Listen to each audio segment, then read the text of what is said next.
Welcome to the Canarian International Meeting of Alcoholics Anonymous. My name is Mossy and I am an alcoholic. And I am an alcoholic, and my name is Mick.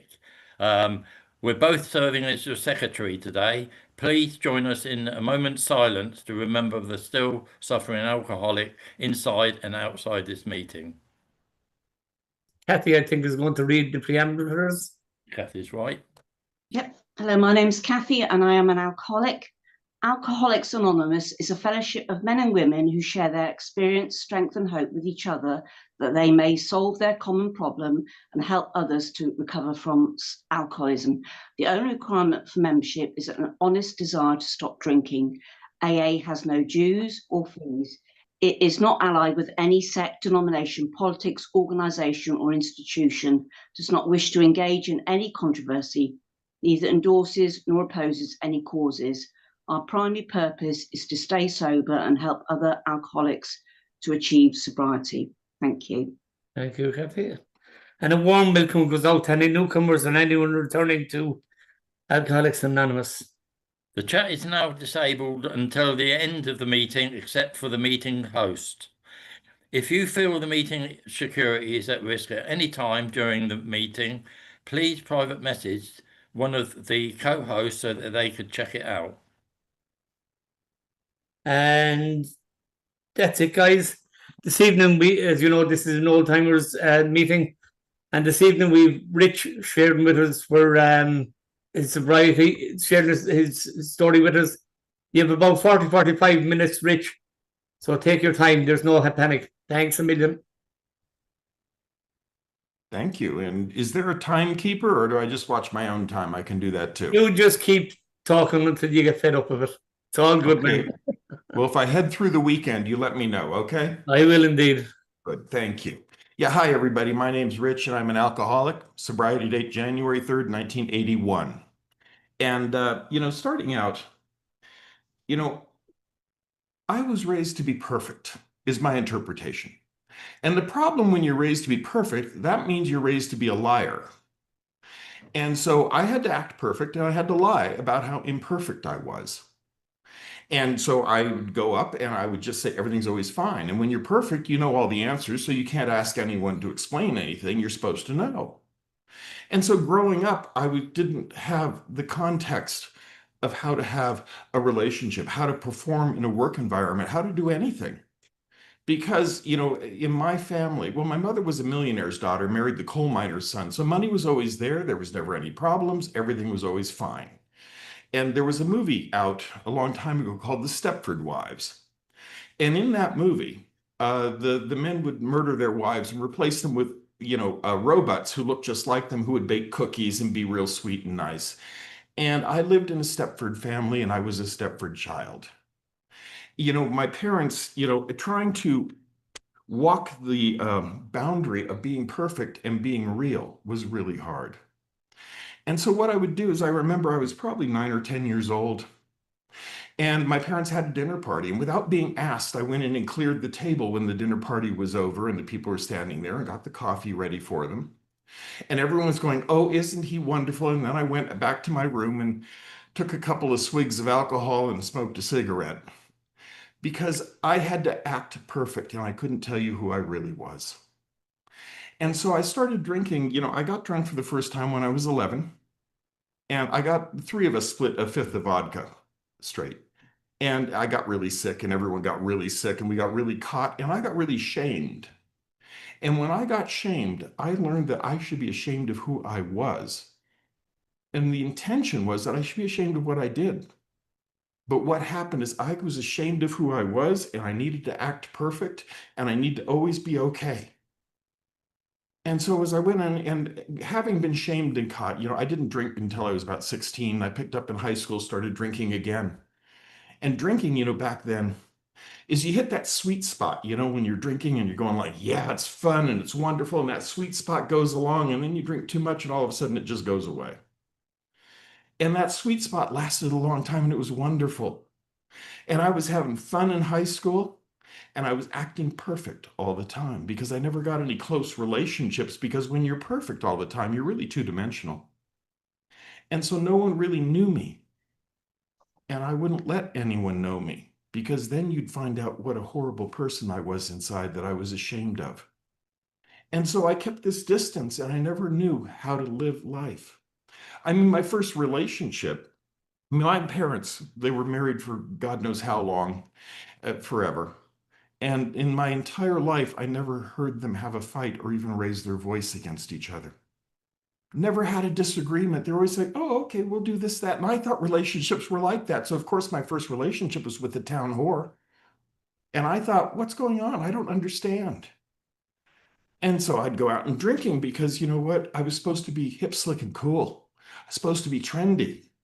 You know, I was young, I was in college, and I started drinking more and more. And, you know, as I drank more and more, I started having blackouts. And I didn't recognize at the time that I was having blackouts. I didn't remember my blackouts until I was at least 6 months sober. And what was happening was I'd go into a blackout. I remember this one time I went into a party and I got plowed drunk and I was leaving the party and I was opening the kitchen door to leave and I blinked and I went into a blackout. And when I opened my eyes, I was driving my car in the middle of a cow pasture, heading into this herd of cows. And I slammed on the brakes and swerved and hit a rock, and the car banged. And I said, where the hell are my clothes? They were gone. I didn't know. I didn't sit there and go, gee, I just had a blackout. I thought, what the hell? How do I get out of this situation I'm in? And these blackouts didn't record. There was another time I had a blackout and I came out of the blackout and I was on the freeway. I was driving the speed limit. I just passed a car I'd never seen before, and my right-hand turn signal was on so I could merge back into the slow lane. I was doing everything perfectly. So I didn't think, gee, I just had a blackout. I thought, oh, I must have been daydreaming. So I never knew the importance and the ramifications of my drinking, what was happening. And I kept wanting to be hip, slick, and cool. And I was living in Central California, the Central Coast, in a small town. And I thought, you know what? I'm going to be somebody, because I was raised to be the prince of the family. My mother, being a millionaire's daughter, taught me, how to set a table. She taught me how to be polite and nice, taught me how to be judgmental. But I had to be nice about it. So I could judge you as less than me, but I smiled and was nice to you and went on my way. And so I kept all these things inside, and I thought, you know what? This small town is too small for me. I need to be somebody. I'm going to be somebody. And so I decided, where do you go if you're going to be somebody and you're in a small town? Well, you go to Hollywood. So I moved to the middle of Hollywood, and I thought, yes, I'm going to be discovered. I didn't know if I was going to be an actor, a CEO, whatever I was going to be. I was going to be wonderful. And I decided that this is in the late 70s. And I went down there, and I don't know if any of you remember John Travolta in Saturday Night Fever. That was me. Polyester gold chains. Yeah, I was out at the discos getting drunk every night. And I'd go out and I'm going to be somebody. Well, when I got down there, one of the things I had to do is I had to get a job. So I got this incredible job as a telephone operator. And I thought, okay, that'll hold me for a while. And I'd go out shopping and I'm going to be somebody. So I'd go out and I'd be buying Ralph Lauren and Yves Saint Laurent, Waterford Crystal. And I'd take my shopping bags full of my self-esteem and I'd load them into my dented secondhand economy car and take them into my dumpy Hollywood apartment where the hookers are working down on the corner every night.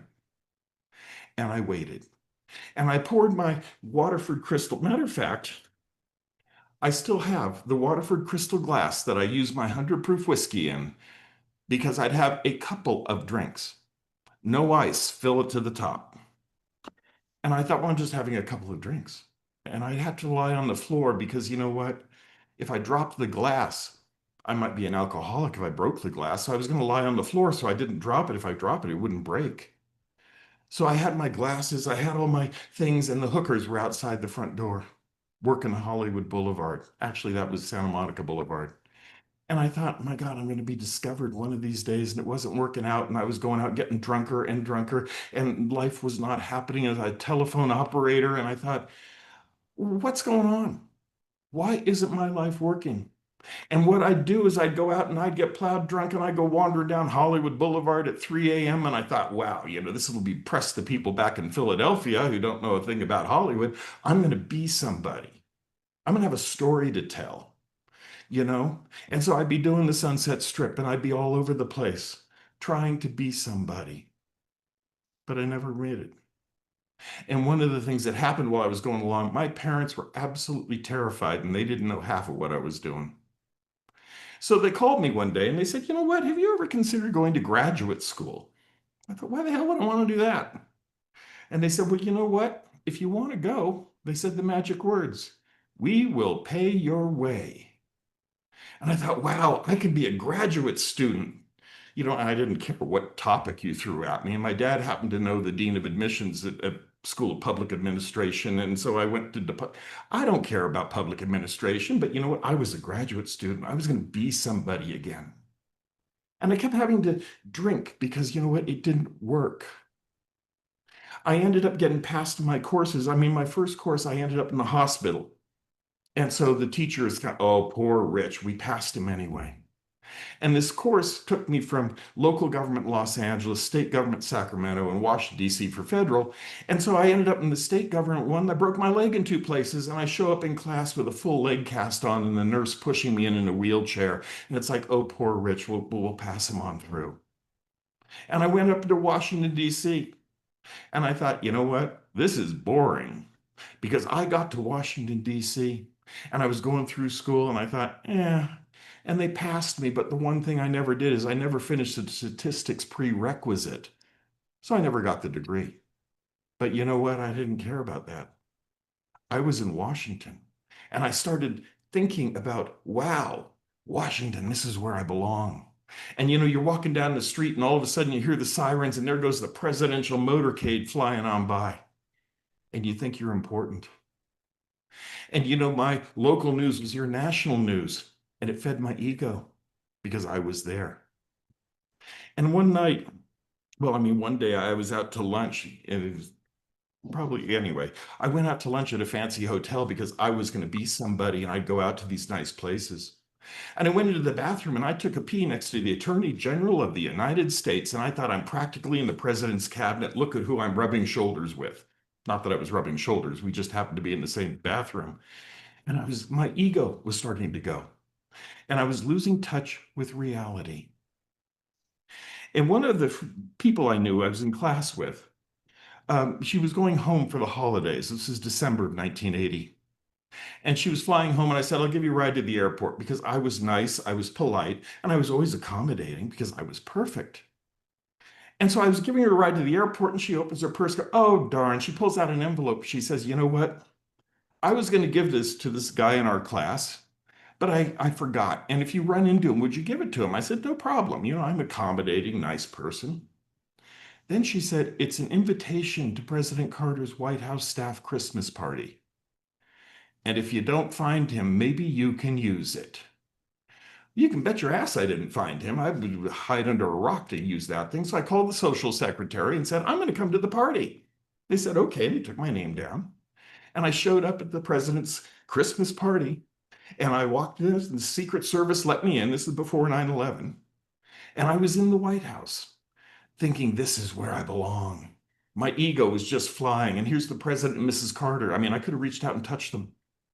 And I was walking through all these wonderful rooms, and the Carter, he was Southern Baptist minister, religious something, and so the wine bar had the worst wine in the world, and there was only one station. The line was about 20 people deep, so I'd go up and I'll take 2, because I was pretending I was with somebody, so I could always have 2 drinks going, and I got drunk.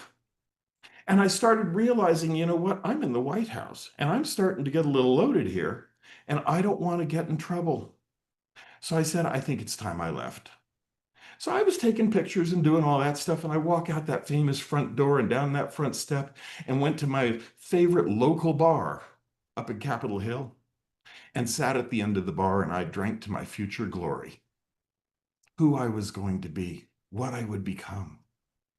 And in this bar, I was always by myself.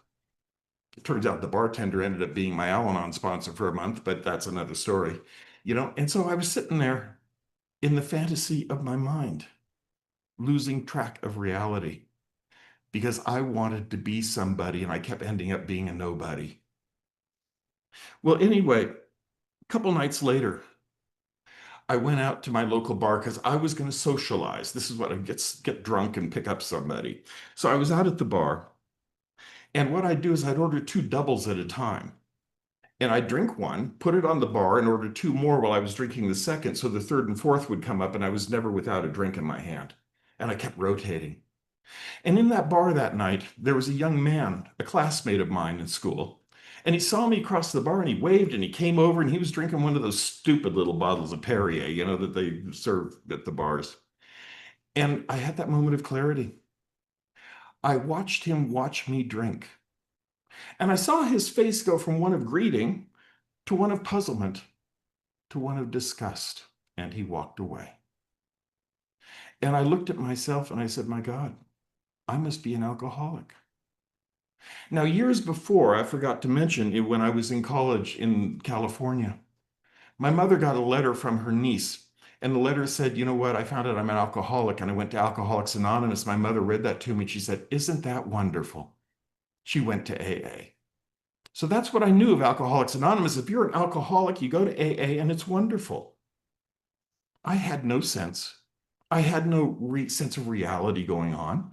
But I knew that I was an alcoholic because I couldn't stop drinking. That meant I had to go to AA. So I called up and went to AA. And I thought, okay, maybe a month or so, I'll work their program and then I can go back to drinking in my life. Because I was perfect and I didn't have a problem. Thank you. Well, you know what? That first meeting was in a rural church in Virginia, and there was a bare light bulb over the back door. There was Cadillacs, these old Cadillacs parked there that had the rusted out fenders because back east they use salt on the roads and stuff. And I thought, oh God, I was 26 years old. I was hip, slick, and cool. I was from Hollywood. And anyway, I walked into this meeting, and this woman walked up to me, and she was, excuse me, but she was the biggest damn lesbian I'd ever seen. And she shook my hand and goes, welcome, I almost broke my hand, and said, come in with me and you'll sit with me. And we were at the head table, just she and I. And everyone in the room was sitting there being nice and looking at me. I thought, what the hell is going on? And the room was full of these old guys. They were like 40 years old. And maybe some of you remember those polyester leisure suits that guys used to wear way back when with the stupid nautical buttons and stuff. And I thought, oh God, my life's over. And that night, I'm perfect. I'm polite and nice to everyone. And this woman that I was sitting next to, she was the leader and she decided the topic that night was anger. I never had permission to get angry. I didn't know what the hell you were talking about. Anger? And I thought, okay, well, this is AA, and as soon as this is over, I'm getting the hell out of here because you people are nuts and you're not hip, slick, and cool. And you're talking about anger, and it's like, no, this isn't polite. Well, as I headed for the door, this man stopped me. And he said, this may not be the meeting for you, but there are some meetings, and I'll give you where they are in the book. And he gave me a directory, and it said, try these meetings. And so I said, okay, I'd try those. And he said, another thing is I want to make a promise to you that was made to me on my first day. And he said, I promise you that if you don't drink and don't use and go to meetings regularly, you'll never have to feel the way you do today ever again. And you'll be able to walk with dignity down any street in the world. And I pass that on to all of you, if any of you are newer, because it has come true. And it's been amazing. But anyway, I went to those other meetings, and you know what? There were some really good-looking people there, and they were dressed professionally. And I thought, yes, this is where I want to be. They come in wearing, these starched shirts with ties and professional. And I thought, yeah, I want to be professional. I want to be this. But you know what? I didn't have the capability to think my way out of a wet paper bag.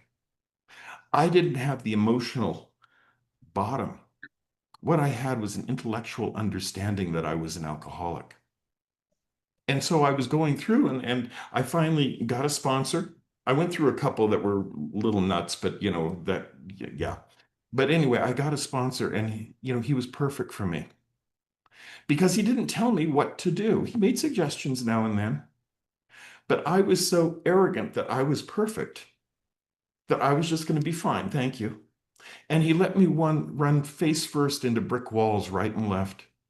And then he talked to me gently, and I learned and changed a little bit. And I worked the steps the best of my ability. And the best of my ability was not very good. But you know what? I did it to the best of my ability at the time. And one of the things happened along the way is I was able, I mean, Washington, D.C. has this horrible shit called weather. And I'm from Southern California, and that just doesn't fly. So I said, I'm moving back to Hollywood. So at 3 years sober, I moved back to Hollywood. And I moved back, now this is 1983 or 4. And moving back then, we didn't have cell phones, we didn't have internet, we didn't have any of that stuff. You know, the telephones were on the wall. And so I moved out there not knowing anyone.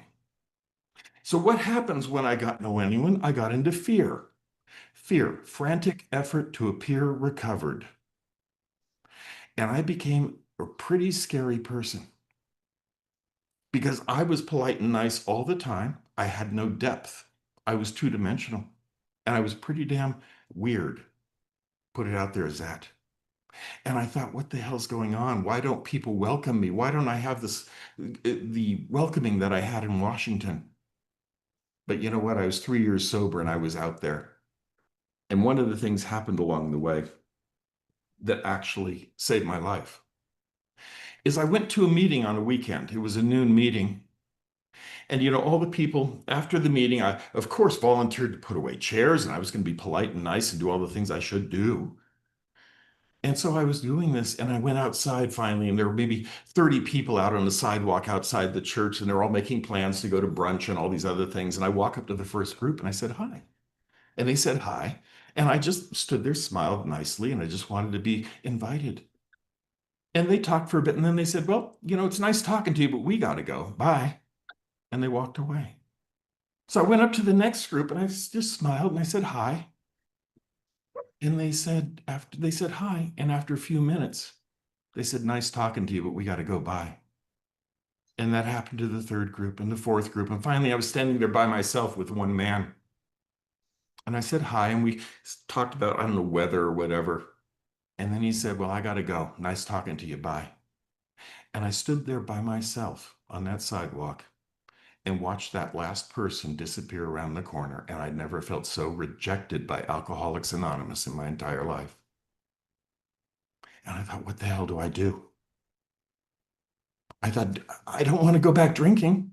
I don't want to move back to Washington, D.C. I don't know what to do. And I felt like I can't do meetings anymore because I'm not welcome. And I thought, my God, where do I go? And I went home and I was really depressed. And then I started remembering the old timers in AA. And they talked about reaching happy, joyous, and free. Every single goddamn one of them shared that their lives had gotten better and that they had a spiritual program and their lives started blooming and becoming worth living. And I thought, you know what? If God does that for you, maybe God might do that for me. And so I got angry. I got pissed off because I knew from what I'd heard in Alcoholics Anonymous that I shouldn't be rejected and I shouldn't be left alone. Not that I should be treated specially, but you know what? I needed someone to reach out and say hello. And in fairness, a couple of people had before, but I was so weird and out there, it didn't work. But what I did is when I got angry, I said, God damn it, I'm going to find happy, joyous, and free. And you just get the hell out of my way because I'm going to other meetings. I'm going to go to therapy. I did other programs. I worked workbooks. I read recovery books that were non-conference approved. I didn't give a damn. I was going to do whatever I could to find happy, joyous, and free. And I found some other meetings that welcomed me. And I started feeling comfortable again. And I was driving over an hour each way to these meetings across Los Angeles because I wanted to feel a part of rather than apart from. And a couple of things that happened along the way that really helped me, and I didn't mention this in Washington. There was a nightclub in Washington that was down on Skid Row. And it was a discotheque, one of those things. And at midnight, there was an AA meeting across the way at the Metropolis Club. And the old timers there would go out to the fire barrels, it was winter, and bring in the wet brains and give them half cup of coffee and a couple of cookies and sit with them during the meeting. And these old timers would sit there, and these wet brains, they'd keep them quiet. And then they'd say, "Do you want to share?" And they'd let the wet brain share for a minute or two, and they made no sense at all. They spoke gibberish. But I saw these men who were sober a long time sit with them and give them some self-respect and self-esteem and some dignity. And I knew that Alcoholics Anonymous would do that for me at somewhere. I just had to find the people. And so when I was out in Los Angeles, driving around, I went to find those people. And I started finding them. And I started getting back into reality. And I started looking at the steps again, and I got another sponsor. But one of the things that happened is I was perfect. And that kept coming up. And so I didn't want a sponsor who was going to tell me what to do and confront me with anything, because I was perfect. So I had to keep listening. And I had to keep hitting those brick walls and learning. And hitting those brick walls over and over and over again, because if you came in and said, "You need to do this," I probably would have turned around and left. So I was blessed with sponsors that just helped me when I hit the brick wall. I was blessed with therapists who had a lot of sobriety that were able to walk me through things, even though I couldn't hear them at times. Going along, I began to also realize that, this is a spiritual program with a spiritual solution. And there were a couple of things that happened along the way. Because, one of the things that happened, I'm a gay man, and my best friend was a woman, and she was going to a therapist. And so I started going to the therapist. He was brilliant, really smart. But what I didn't realize over the years, he was an evangelical Christian who believed in conversion therapy, and he never told me. And it took him a couple of years to convince me to marry this woman. And we stayed married for 30 years. And I had to deal with not only the resentment, but I also had to deal with, I'm in a relationship and I'm learning how to have a relationship. And it was friggin' hard.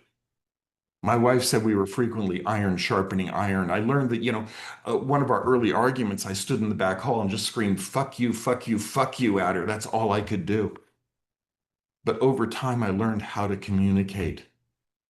I had to learn how to be a real human being, a person who could respect another person, who could communicate with another person, to understand how another person might hear me, rather than assuming that what I say is what you should hear.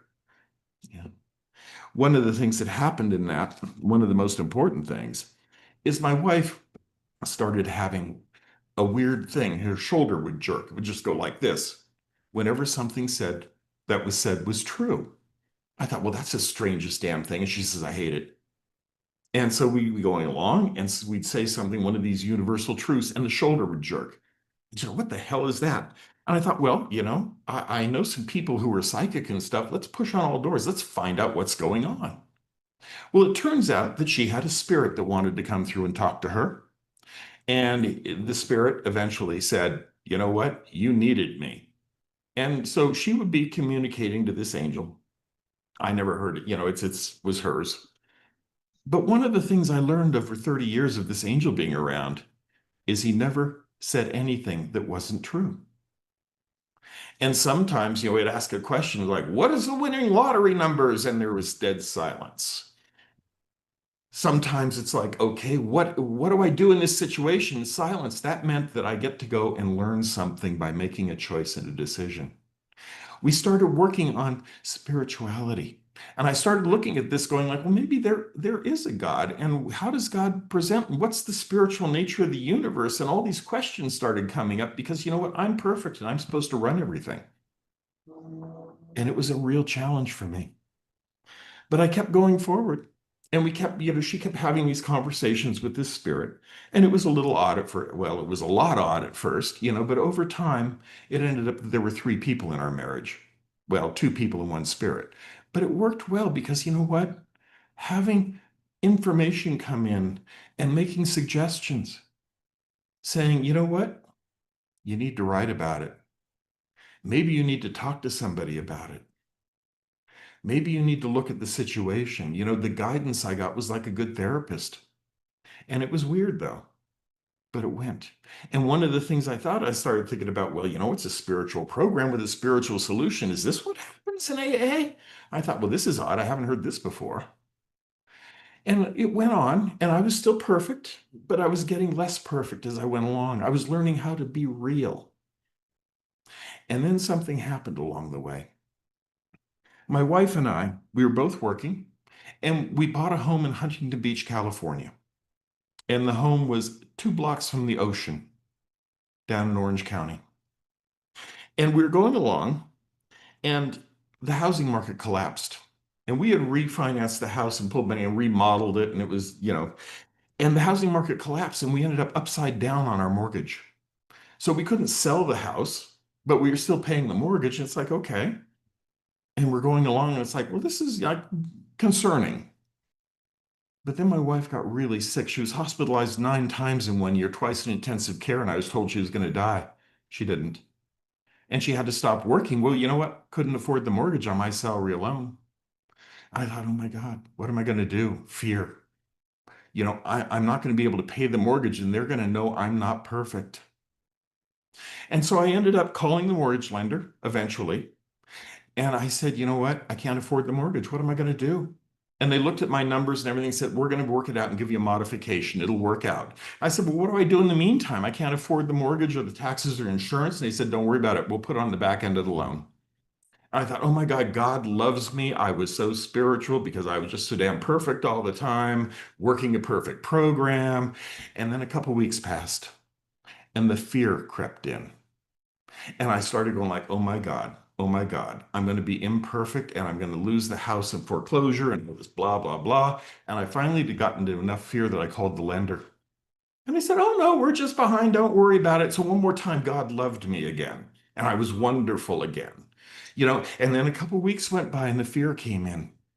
I said, oh God, oh my God, what's going to happen now? And it's like, and this went on and on and on. And I felt like a damn ping pong ball because, I'd call them, I'd be spiritual, God loved me. And then the fear would come in. Well, over time, what happened is my faith grew and my fear shrank.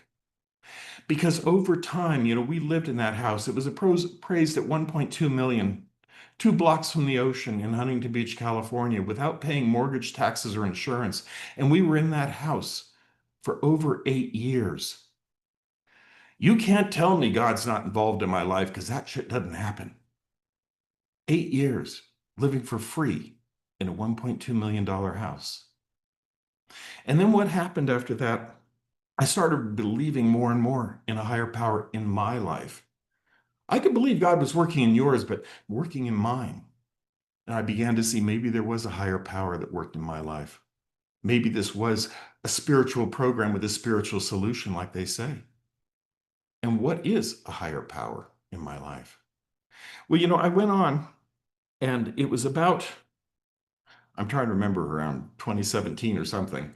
After that 8 years was up, about that, I had a period of time and I was working for a major corporation. And they said, you know what, you're going to get laid off. I said, oh, okay. Well, I looked at my wife and I said, you know what, I'm about to turn 62. So if I take early Social Security and I get a small pension, we can afford to retire if we leave California. And so we thought, okay, well, we started looking around and we looked at Arizona, Washington around, and no, nothing worked. And then a friend said, why don't you move to Mexico? I thought, Mexico? I mean, we'd never been to Mexico. We didn't speak Spanish. And we thought, well, why not? What else have we got on the plate? And so I started applying for a visa and I went into the consulate and 3 times they declined me. They said, oh no, can't do it. And I thought, what the hell's wrong? I have all the financials. I have everything. And in the meantime, we were packing up the house, getting ready to move. And I got a note from the lender saying, we're going to foreclose. We're done with this. So we said, can we do a short sale? And they said yes. And I thought, oh, that'll give us some time. So we put it on the market and we instantly got an offer that was accepted, and we had a 30-day escrow we had to get out. So I'm sitting here and I've got the movers coming to move us to Mexico. I don't have a visa and we have to get out of the house. So we just said, okay, God, let's go. So we packed up, we had 3 cats and a dog, and we packed up the minivan and we started driving. And we went to the consulate in Phoenix finally. And I walked in, I said, okay, God, whatever. And so I walked in without an appointment. And a few hours later, I walked out with a permanente visa, permanent. And I got the moving van was at the border. They got across. We'd rented a house down there and we went, and it worked out. Having faith and moving out on faith is hard. But I also found out that, you know what? It's always an option. Faith is always there. Because for me, when I move out in faith and these, the crap falls on my head, which happens because life happens to all of us, on the other side of it, maybe there's something there that I can learn from that'll help me become more of who I'm meant to be and less of who I am, or was. I'm sorry, more of who I'm meant to be and less of who I was. Because that's the goal for me. I don't want to be that man I was in Hollywood when I was 26 years old and couldn't find my way out of a wet paper bag. And I had hit that emotional bottom. And I had reached out to people, worked the steps.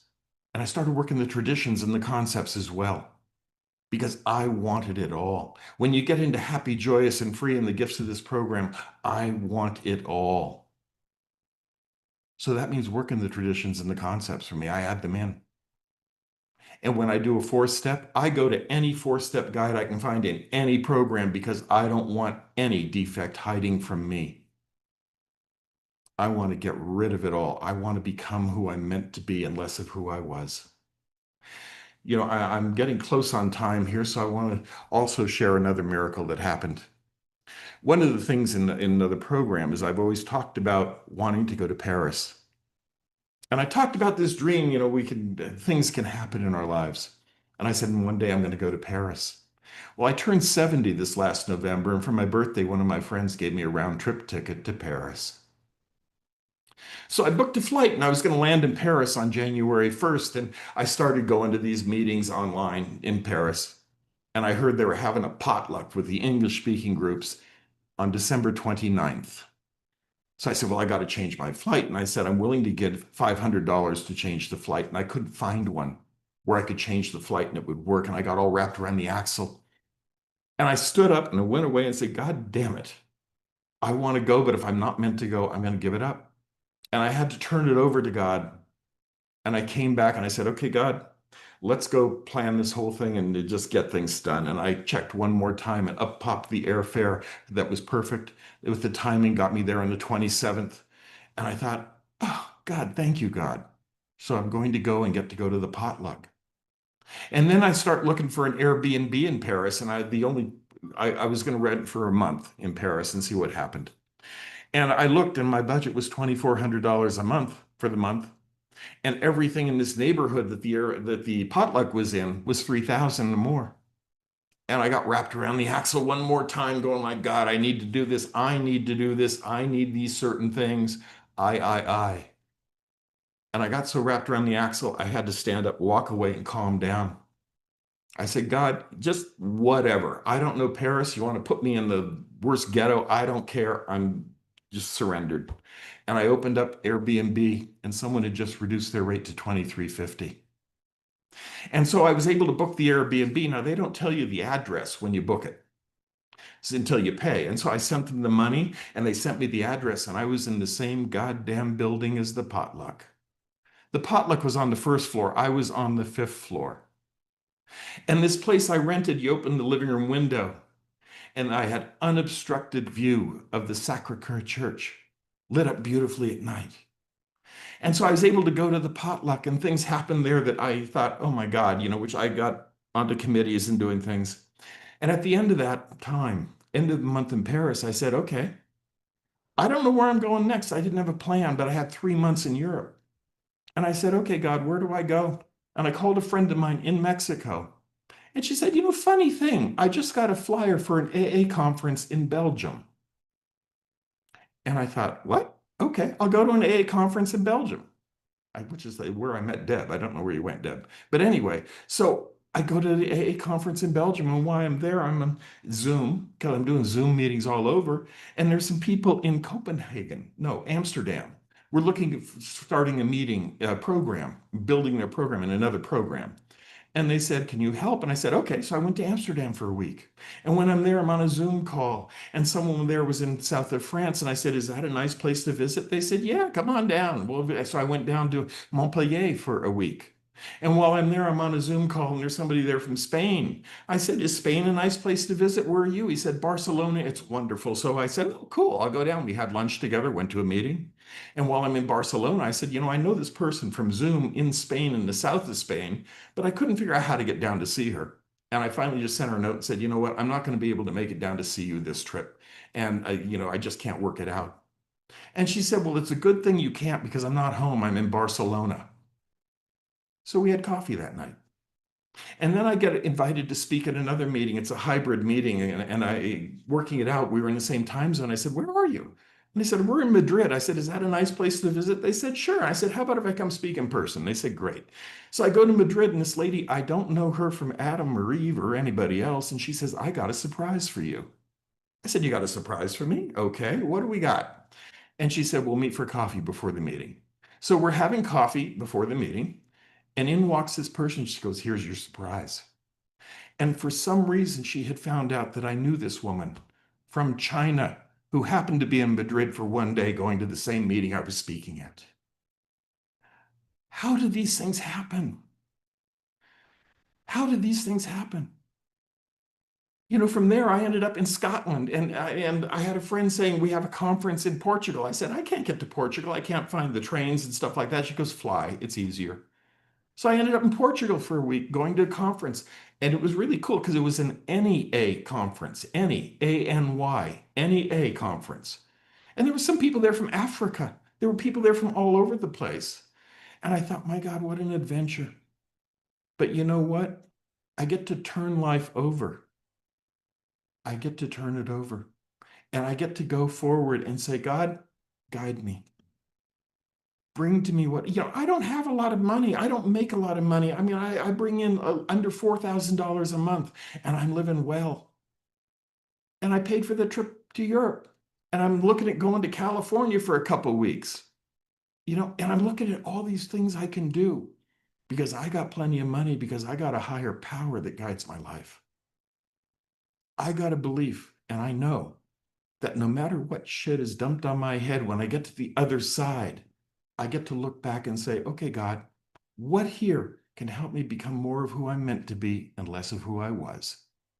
And all I got to do is not drink or use on a daily basis, get my butt in a meeting, work with others, and just remember that God's in charge, because this is a spiritual program with a spiritual solution. And that's the gift I found in this program. I got a wonderful life. I live in a beautiful home here. I got just a wonderful life. And it doesn't take a lot of money. It took a lot of money when I was trying to run things because I was trying to be perfect. And I would Yves Saint Laurent, Ralph Lauren, Waterford, those are expensive. I still got one Waterford glass. The Ralph Lauren and all that stuff is gone. But you know what? This program, Alcoholics Anonymous, is about so much more than not drinking. And what I found in this program is it's absolutely mandatory that we not drink or use. But recovery is optional. And for many years, I didn't exercise the option. When I did, I started having a life, and I wouldn't trade it for anything. And I come in here, and I look at all of you, and I see the miracle happening, because you know what? There are a couple million people on this planet who are sober, who shouldn't be. My natural state is drunk, and I project that onto you. I don't want to speak for you, but I will. And it's a gift. And I look at each of you, and I get reminded that, you know what? Whether you have your camera on or off, whether you're one day sober or not, you showed up at a meeting, and that tells me that God's in the world. You guys are my miracle. You guys are my reminder that God's in charge, not me. and I put one foot in front of the other and work this program to the best of my ability, and my life works out. And I love my life today. And I could talk through the weekend, and I'm going to shut up now because it's 11:48. I think I've gone on long enough. Thanks for letting me share, and thanks for inviting me today. Thanks, Rich. I really got a lot out of your share. I always identify with the madness of drinking and all the trouble and turmoil that it brings. And I love Alcoholics Anonymous. I just love what it's done for me, what it's done for my family. I know this was God sent.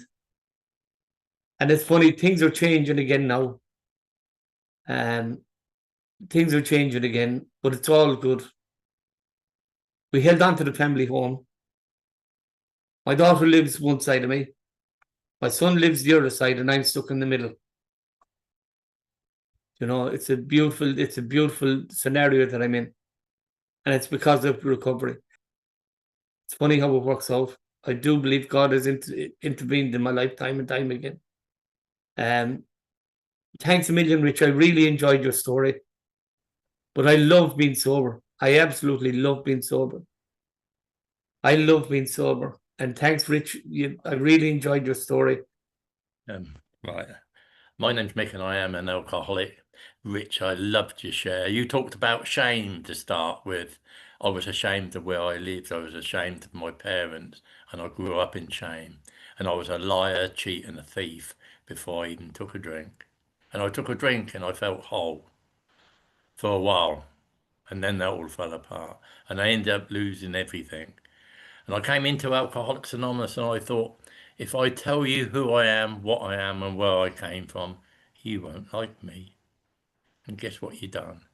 You loved me for opening up and sharing. You know, I had sponsors, and I had a very soft sponsor to start with. And I caught her judging, and not judging me, justifying what I was doing. And I thought, that's no good. Not to me.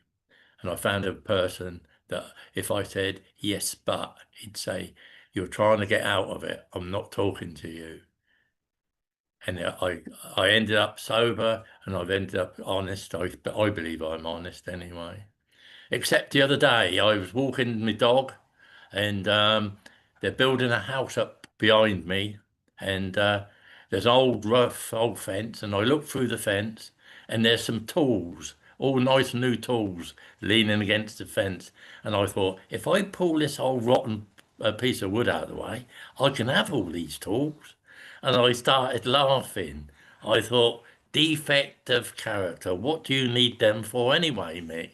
And I walked past and I felt good. And every time Mossy shares this little bit about going to Vancouver and then to Akron, I fill up with a wonderful, warm feeling. I was there when they asked him.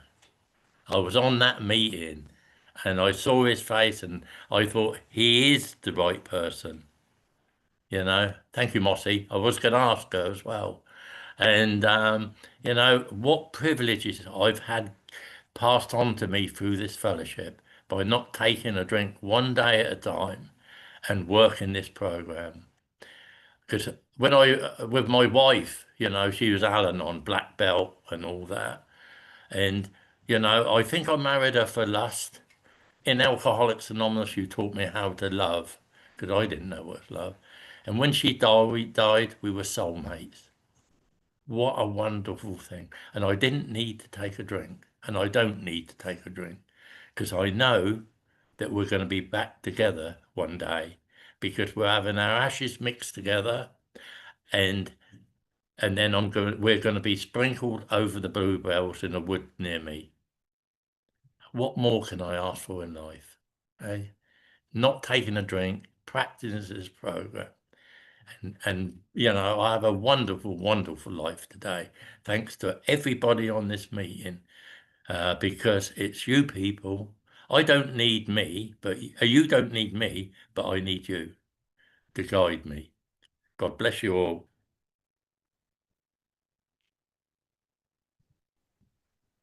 And so the promises will be read by Gary. Well, it's Gary, an alcoholic. If we are painstaking about this phase of our development, we will be amazed before we are halfway through.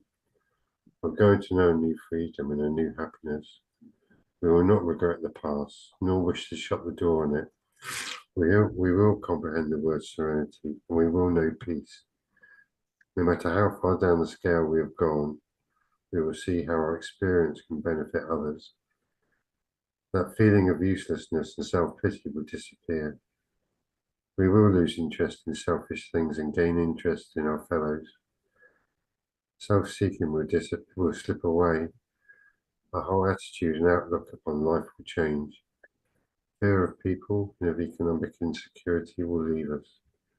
We will intuitively know how to handle situations which used to baffle us. We will suddenly realize that God is doing for us what we could not do for ourselves. Are these extravagant promises? We think not. They are being fulfilled among us, sometimes quickly, sometimes slowly. They will always materialize if we work for them. Thanks, Gary, for doing the reading. Thanks, Kathy, for doing the preamble. Thanks, Helen, for being our timekeeper. Mick, for being my sidekick. And especially thanks, Rich, for coming and sharing with us today. Yeah, also a reminder that we have a meeting 7 days a week at 8:30 in the morning UK time. We also have a lunchtime meeting every Sunday at 1 p.m. UK time. This is a meditation meeting. Sorry, I forgot it was muted. And on Saturdays at 6 o'clock, we have the Old Timers meeting, an extended share recorded for the archives. And Thursdays evenings, we have a 7:30 meeting UK time. We use the same meeting code for all our meetings. Stick around for the fellowship after this meeting. If you want to breakout room after the meeting, please let the host know. And the yellow card, who you see here? What you see here, When you leave here, let it stay here. that's it, guys. Another one wrapped up. Rich, will you lead us out with the serenity prayer? Sure, I'd love Thanks to. again for joining us, man. Yes, Thank you. God, God, grant us the serenity serenity. to accept the things I not cannot change, courage or to change the things I can, and the wisdom wisdom to know to the know difference. the difference. Coming down. Thank you, Rich. Thank you, everybody. Thank you, Rick. Thank you.